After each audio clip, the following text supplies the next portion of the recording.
congressmen.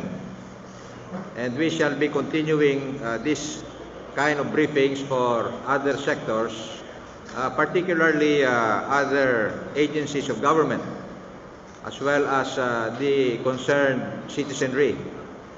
This afternoon, we shall also brief, and as mentioned in the preliminaries, we hope this will not be the last dialogue that the armed forces, together with Integrated National Police, shall have with media. Wheels of senior, knowledgeable, and experienced officers, and most of them are policy directives, plans, and programs of the armed forces itself. So you will get these materials in addition to what you got from the briefing. Thank you.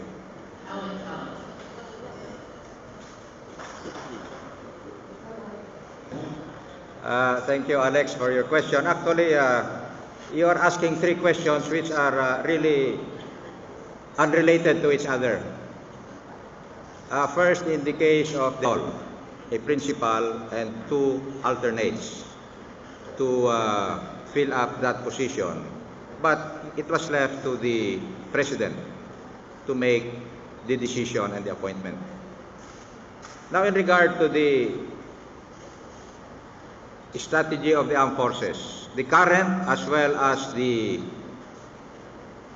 strategy adopted after the February Revolution of 1986 was reconciliation and consolidation, and this was totally in line with the thrust of the new government itself, which was based first the release of political prisoners, the adoption of programs addressed to bringing everybody back to the mainstream of Philippine society, to include not just the itself, try to consolidate as many of our personnel, resources, and units as possible so that we would remain operationally effective in order to be able to address the armed threats that continue to exist at that time and up to now.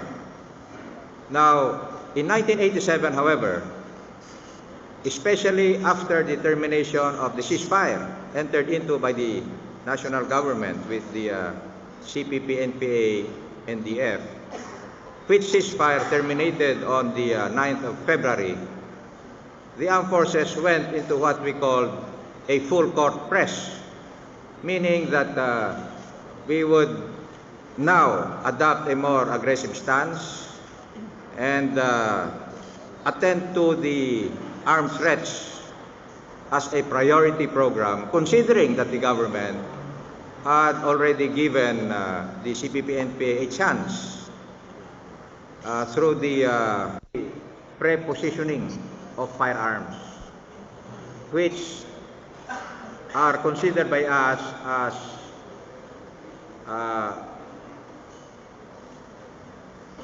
indications of insincerity. And so, again, this is something that took place in the past. And what we would like to emphasize now is that the government, through the peace panel headed by Secretary Jaime, is taking every step possible to give the peace talks the maximum chance of success. But we must remember the context in which all of this is taking place, and that it started on the 30th of May when the CHDFs in Barangay Mantibo in Cebuco, while at the mosque praying at the end of Ramadan, were attacked and then disarmed by the MNLF.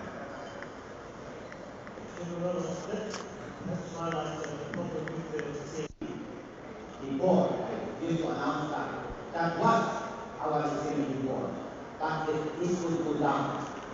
So far as the actual terrorists, the armed terrorists. Of course, the members, the NPA members, or the CPP NPA members, it could be more than that.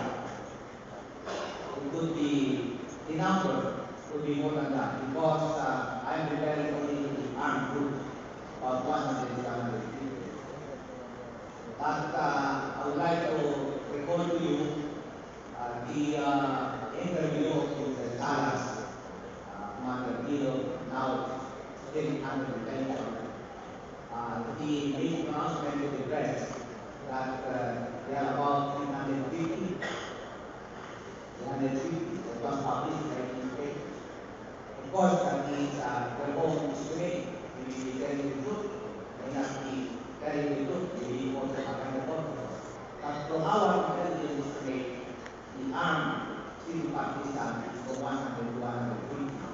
Now this is complicated, this estimate is complicated by the fact that there are three men coming from the south, Bicol region, and also from the north, the Bulacan, Pampanga area.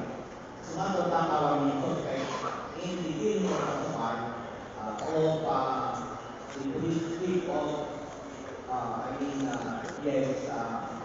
of Venezuela, and also the killing of the vice president. Pati yung assignment of, You allow demonstrators in the area of Congress? We have to balance yung assignment the of will be so prejudicial to the opening of Congress. So that will really disrupt peace. Then we have to give priority to that to affect the peace.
But regarding these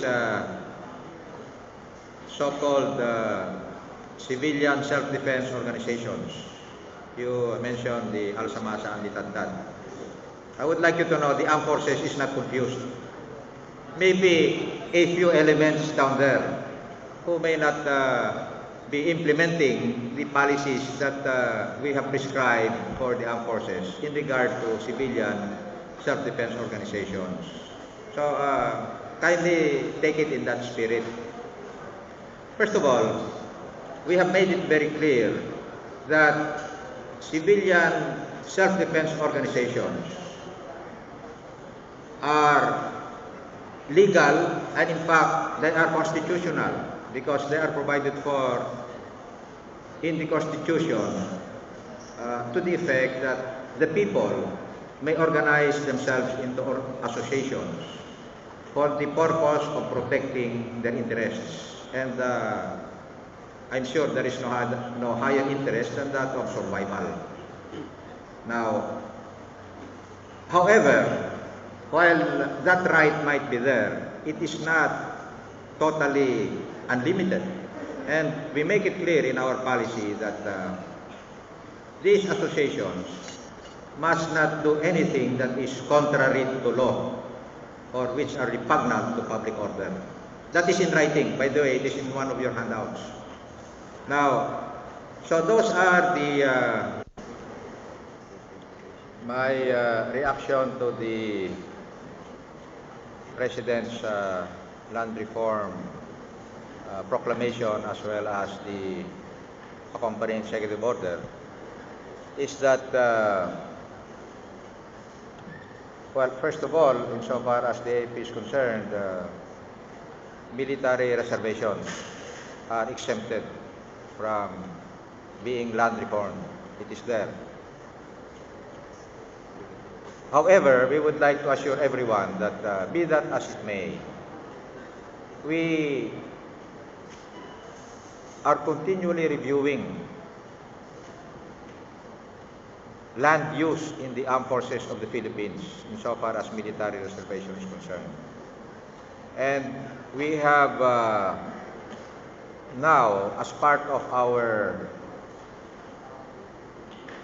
reform program in the armed forces of the Philippines for the purpose of achieving better deployment of our troops, more economical management and administration, as well as faster response by our units to operational exigencies, that we have moved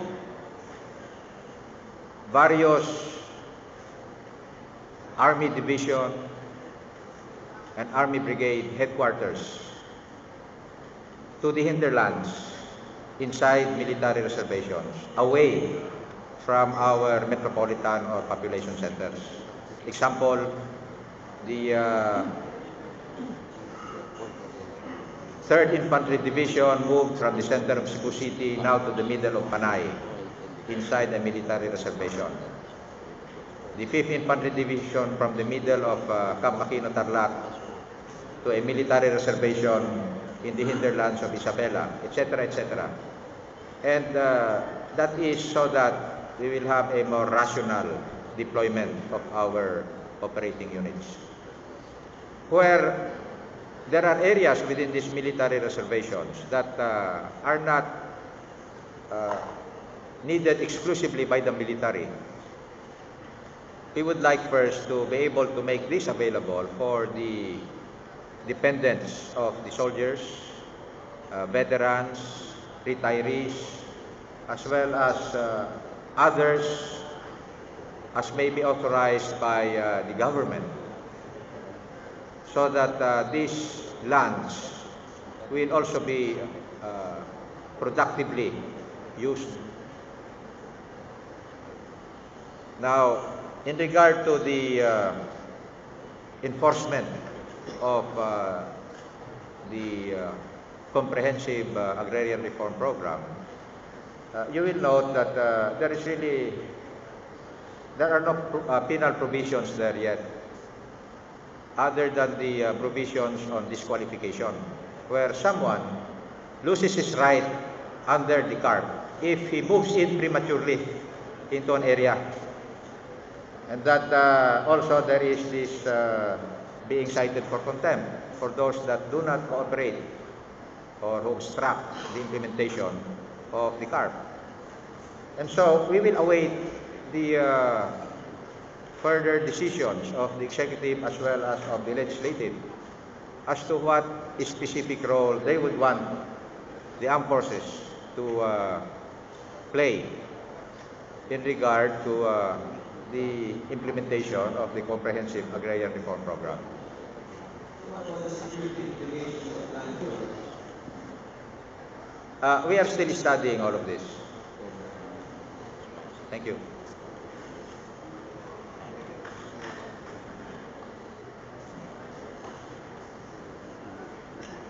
Hopefully, they will have a stabilizing impact, all things being considered. In the net, in the balance, we hope it will result in greater stability, because after all, that is what we are. I think it's too early at this time to really see the full implications of this. We certainly do not see with favor the who have been telling the people that they should move into a piece of land, because after all, since the policy is land for the landless, and since some are landless, then they go in and become landed, existing law. Also, this is a well-known propaganda line of the CPP-NPA and other radical organizations.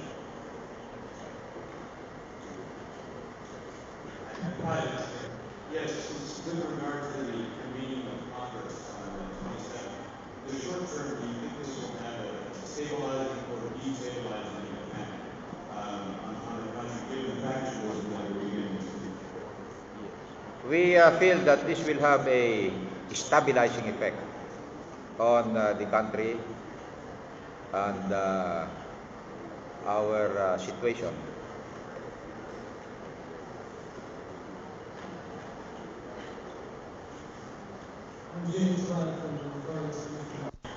These are mostly in the form of training and some limited equipment support. While they are small as compared to the volume of what comes from the US, they are certainly well appreciated by all of us.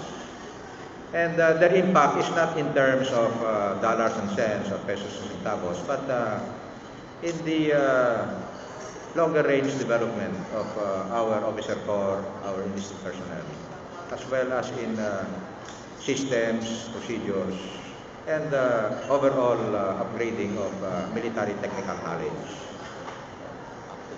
The Aquino government, as far as I know, is also for the implementation of the Tripoli Agreement. And this is borne out by not only documents, but also the pronouncements of the President herself and the chairman of the Philippine negotiating panel, Ambassador Pelaez. Now, insofar as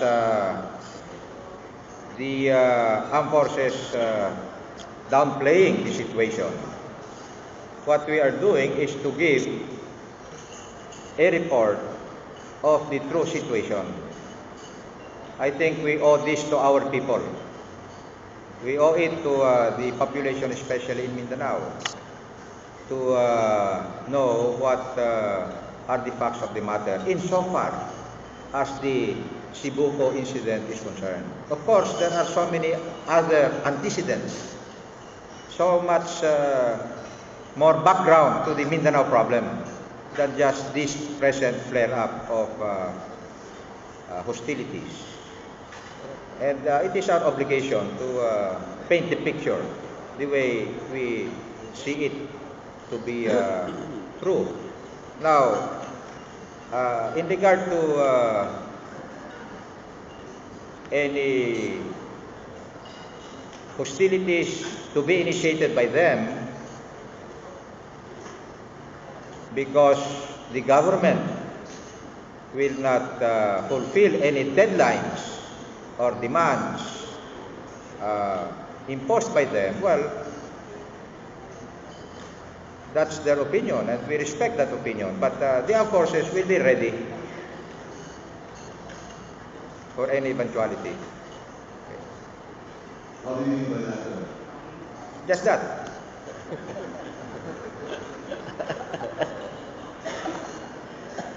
Thank you. Of security assistance, as what the U.S. termed it, and which is a program for 5 years under the present agreement, is a continuing thing. Of course, many of these activities are not publicized. One of the major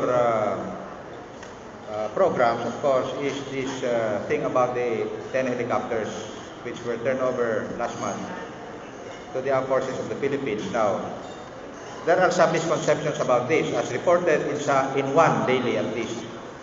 Those helicopters are functioning helicopters. They are not junk. They are flyable. They are being used right now without any further maintenance. These were pulled out of the units of whatever U.S. Armed Forces units made them available.